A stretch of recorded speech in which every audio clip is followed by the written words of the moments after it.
நினைக்கிறதுல வந்து 100ல் ஒரு ஆள் பேசக்கூடியது. ஏன் அன்னையிலேருந்து இன்னை வரைக்கும் நீங்கள் வந்து காமராஜர் அளவுக்கு ஒரு ஆள் ஒரு முதலமைச்சர் கொண்டு வர முடியல? தமிழக அரசு சரியாக இருந்தால் என் மக்கள் அங்கே போகிறாங்க, இலங்கையில் போய் என் குண்டடிப்படுறாங்க, அங்கே போய் சிறைச்சாலையில் போய் அவதிப்படுறாங்க.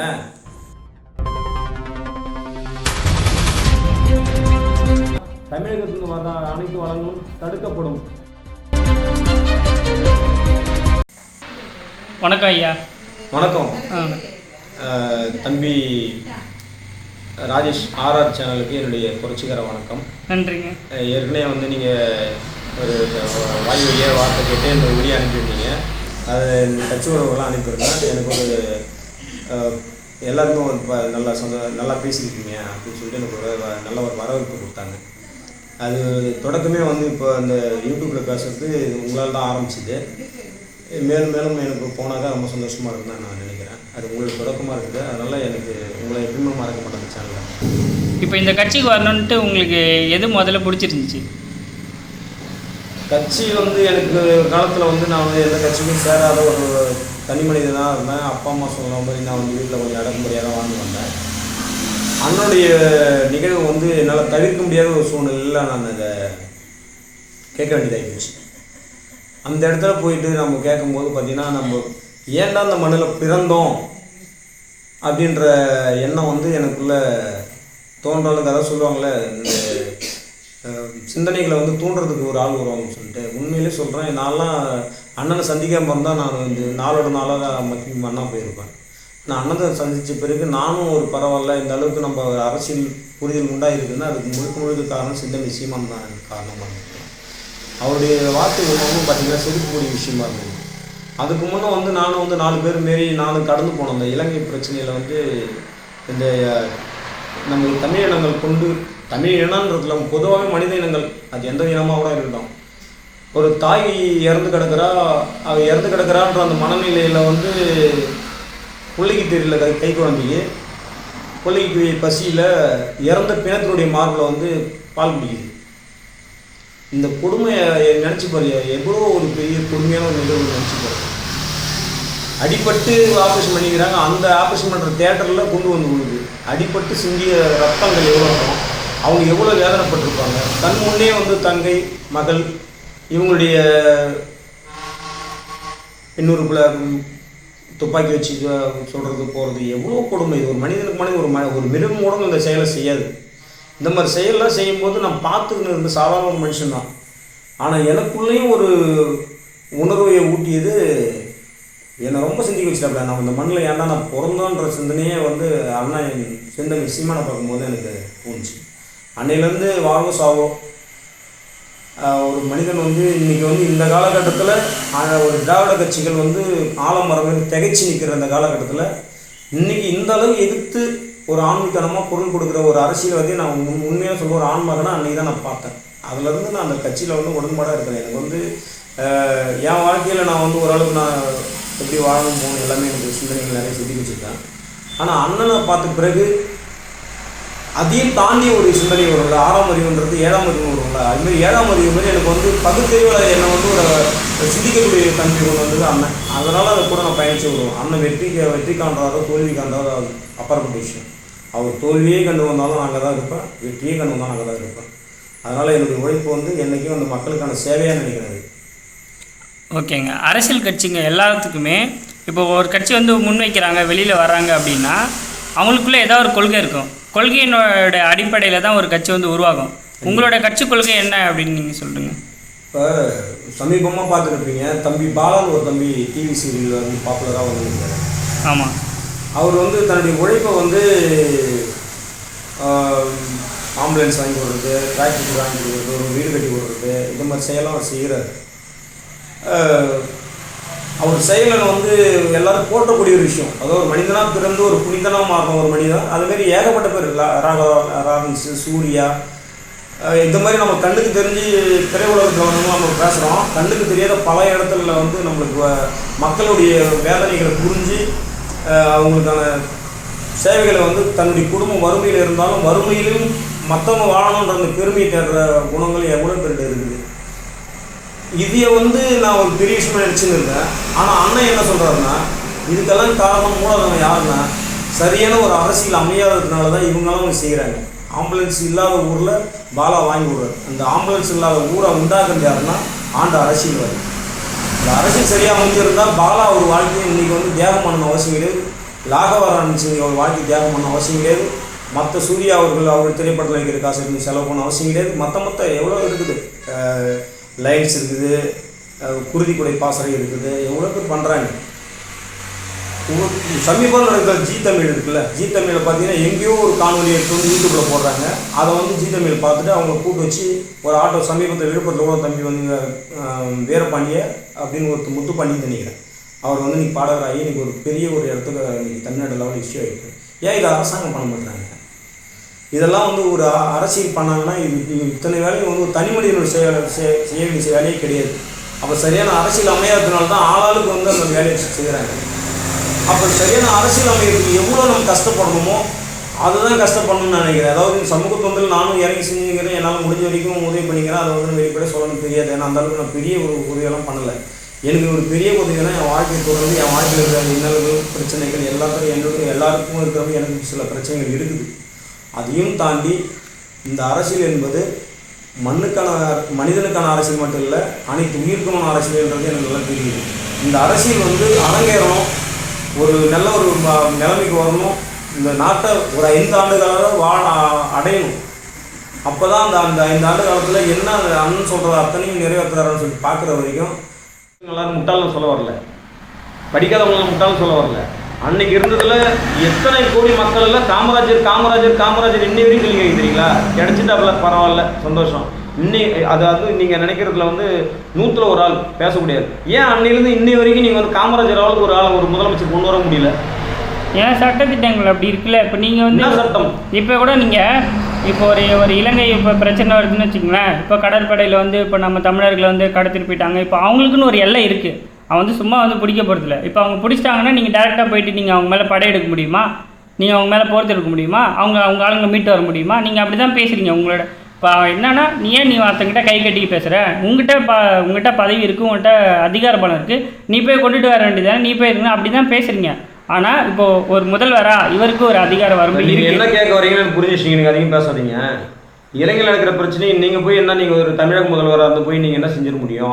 அவங்களுடைய பிரச்சனை நீங்கள் எப்படி நீங்கள் தீர்வு கொடுக்க முடியும்னு நினைக்கிறீங்க? ஆமாம், கண்டிப்பாக. நாங்கள் என்னன்னா இந்திய கவர்மெண்ட்டு நான் சொல்கிறது தமிழக கவர்மெண்ட் இல்லை, அரசாங்கம் இல்லை. ஐயா பிரதமர் மோடியாக இருக்கார், மீண்டும் மோடியாக வராரு, அவரே தான் வராருன்னு தெரியல. இவர்கிட்ட இவர் அதை முடிவெடுத்தா இலங்கையில் இருக்கிற பிரச்சனையை தவிர்க்க முடியாதா? முடியுமா முடியாதா? யாரை சொல்கிறீங்க? பிரதமர் நாளைக்கு எந்த ஒரு அரசியல் பிரதமராக இருக்கிறாங்கன்னு தெரியல. இன்னைக்கு தேர்தல் நடந்திருக்குது, அதனால ஒரு சரியான பதில் சொல்ல முடியல. மோடியை கூட வராருன்னு வச்சுக்கலாம். இவர் அழுத்தம் கொடுத்தா இலங்கையில் நடக்கிற ஒரு இனப்படுகொலையை தடுக்க முடியுமா முடியாதா?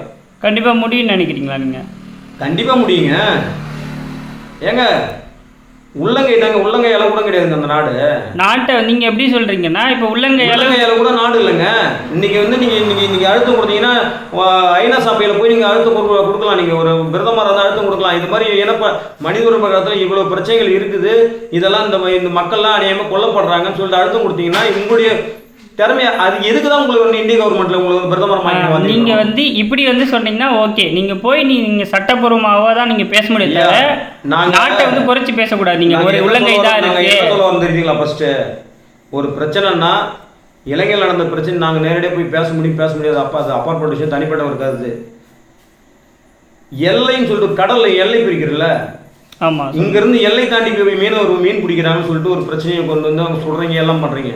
தமிழக மீனவர்கள் தவிர எந்த ஒரு மீனவராவது இன்னி வரைக்கும் எல்லை தாண்டி போய் மீன் பிடிச்சாங்க ஏன்னா ஒரு செய்தி பார்த்துருப்பீங்களா நீங்கள்? மற்ற மாநிலங்களே மேபி போயிருக்கலாம், அந்த சண்டை நடந்திருக்கலாம். ஏன் நமக்கு வருது? நம்ம நாட்டோட செய்தி, நம்மளோட செய்தி மட்டும் தான் நமக்கு வருதுன்னு சொல்கிறேன். உலகளவு செய்தியில் நமக்கும் அவங்களுக்கு நடக்கிற பிரச்சனை வெளியில் வரலாம். எங்கள் பக்கம் இருக்குது. அதாவது இங்கேருந்து இத்தனை மீட்டர் தான் உள்ளே போகணும்னு சொல்லிட்டு நீங்கள் ஒரு எல்லை வச்சுருக்கீங்க. ஆமாம், கடற்படையும் ஒன்று இருக்குது. கடற்படையில் கடலில் நடுப்பு கடலில் அவன் எல்லையில் அவன் நின்றுக்கிட்டு நம்ம தமிழக மீனவர் எல்லை தாண்டி போய் மீன் பிடிக்கிறான்னு சொல்கிறாப்புல. தமிழக ராணுவம் என்ன பண்ணுது? கடற்படை என்ன பண்ணுது? இப்போ எல்லை மீறி போகும்போது என்னங்க பண்ண முடியும்? சொல்கிறான்ல அவன். ஆமாம், நீ போகிறதுக்கு முன்னே சொல்லியான அந்த எல்லைக்கு போகிறது நீங்கள் சொல்கிறதுக்கு ஒரு ஆணவம் இருக்கணும்ல, கடற்படை ஆணவம் இருக்கணும்ல. இந்த சரியாக அமைக்காம இருக்கணும்னா நம்ம மீனவன் எல்லை தாண்டி போகிறான். இப்போ எல்லை தாண்டி தவறு. இப்போ எல்லை தாண்டி போகிறாங்க அப்படின்னா கடற்படை இருக்குது, கடற்படைக்கு இப்போ நேராக யாரும் போனால் விடுவாங்களா? அவங்களுக்கு தெரியாமல் நிறைய வழிங்க. இது என்ன இப்போ 4 வழி சாலை 5 வழி சாலை எல்லா வழியிலும் ஒரு ரோடு பிளாக் பண்ணுறது கடலுங்க. அவங்க எந்த வழியில் போகிறாங்க அவங்க எப்படி பார்க்க முடியும்? எல்லாத்தையும் பார்க்கலாம். போய் எல்லை எங்கே எப்படி பிரிக்க முடியும்? எல்லை ஏன் பிரிக்க முடியாதுன்னு நீங்கள் நினைக்கிறீங்க? அது எல்லையில் நிற்கிறது இல்லை, நீ எல்லையில் நிற்கிறது இல்லை. எல்லை கோடு போடு, இல்லை எல்லையில் கோடு போட முடியல கடற்படை. அதான் ஐயா நீங்கள் தவறு வந்து நம்மக்கிட்ட தான். நம்ம என் புள்ள போய் பக்கத்து வீட்டில் திருடுறதுனாக்கா அது காரணம் என்னென்னா சரியாக சோறு போடலாம் இருக்கும், புரியுதுங்களா? அதுக்கு சரியான துணி வாங்கி கொடுக்கலாம் இருக்கும். அது போய் பக்கத்து வீட்டில் துணி எடுக்கிறதுனால காரணம் என்ன தெரியுமா? பெத்தவங்க சரியில்லை, அது மற்றவங்க வீட்டில் கை வைக்கிறதா இருக்கும். தமிழக அரசு சரியாக இருந்தால் என் மக்கள் அங்கே போகிறாங்க, இலங்கையில் போய் என் குண்டடி போடுறாங்க, அங்கே போய் சிறைச்சாலையில் போய் அவதிப்படுறாங்க. சொல்லுங்கள். எனக்கு மட்டும் எல்லாம் தெரியாது, நான் வந்து போயிடுறேன். ஆனால் அவங்களுக்கு எல்லாம் கரெக்டாக தெரிஞ்சு போது அவங்க இலங்கை எல்லைக்குள்ளேயே மீன் பிடிச்சி போயிடறாங்க. இது மாதிரி அது மாதிரி எந்த செய்தியும் வரலையே. அவங்க தாண்டி வந்தாங்க, நம்ம பிடிச்சது எதுவும் வரலையே. நம்ம தானே போகிறோம். நாங்கள் வந்து அனாதை, தமிழக மக்கள் அனாதை. மீனவர்கள் வந்து சுடப்படும் போது மட்டும் நாங்கள் தமிழக மீனவர்களை சுட்டுட்டோன்னு சொல்லி பேசுகிறீங்க. ஆனால் நாடு எல்லாம் பேசுனா இந்தியன்னு சொல்கிறீங்க. ஏன் இந்தியாவில் வந்து இந்தியாவில் வந்து மீனவர்கள் போயிட்டு கடல் எல்லை தாண்டி மீன் பிடிச்சதுலாம் இலங்கை தமிழர்கள் வந்து அரசாங்கம் சிறைப்படுத்திட்டாங்கன்னு சொல்ல மாட்டேங்க? எங்களை சுடும் போதும் நாங்கள் அழுவும் போதும் எங்கள் வெட்டும் போதும் குத்தும் போதும் தமிழர்கள்.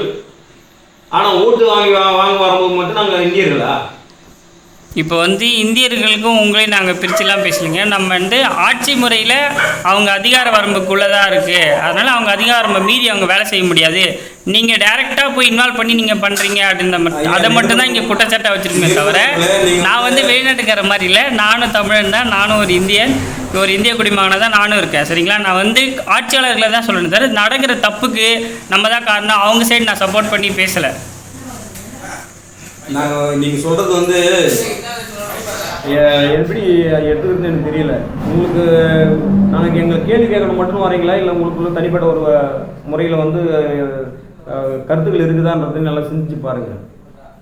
ஒரு எல்லை கடலில் சரியாக வந்து இலங்கை கடற்படை சரியாக வந்து அவங்க நிறுத்தி இந்த எல்லைக்கு தாண்டி போவாதான்னு சொல்கிறதுக்கு இலங்கை இருக்கிற அரசாங்கம் அவங்களுக்கு தடை பண்ணுறது கரெக்டாக அந்த எல்லையை தாண்டி வரமாட்டாங்க மீன் பிடிக்க. ஆனால் தமிழக அரசுலேருந்து மீன் தாண்டி போகிறாங்க.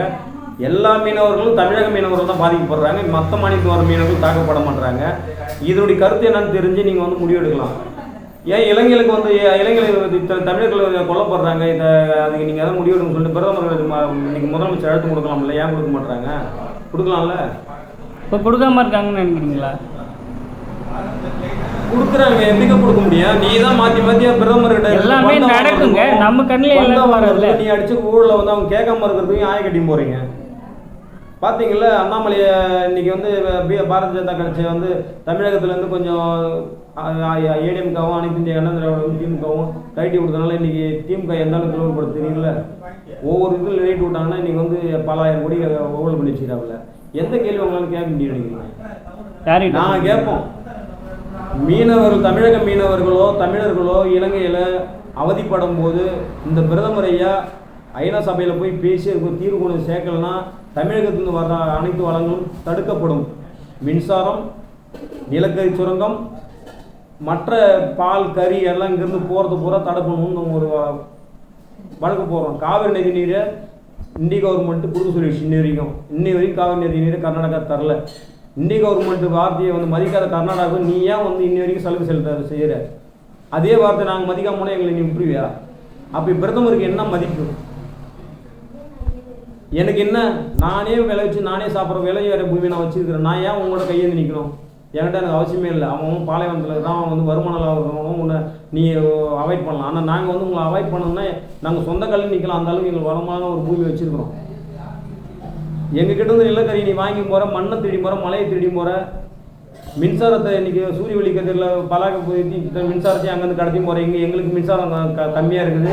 ஆனால் இந்திய கவர்மெண்ட்டில் எந்த வளமாக இருந்தாலும் புதுமையான ஒரு விஷயம்னு சொல்கிறீங்க. ஆனால் எங்களுக்கு கொடுக்குற வர வேண்டிய காவிரி நதி நீரை இன்னி வரைக்கும் நீங்கள் இந்திய கவர்மெண்ட் சொல்லி இன்னி வரைக்கும் கொடுக்காமல் இருக்கிறீங்க. புரிஞ்சா சரிதான். நன்றி. நன்றி திரு தொகுதி இணைச் செயலாளர். நன்றி திரு விக்கிரவாண்டி தொகுதியோட இணைச் செயலாளர் கார்மேகம் அவர்களே. இவ்வளோ நேரம் எங்களோட உரையாடி உங்களுடைய ஒரு உரையை வந்து எங்களுக்காக வந்து உங்களோட டைம் வந்து எங்களுக்கு ஸ்பெண்ட் பண்ணி நல்ல ஒரு உணர்ச்சிபரமான ஒரு விடையெல்லாம் எங்கள்கிட்ட சொல்லியிருக்கீங்க.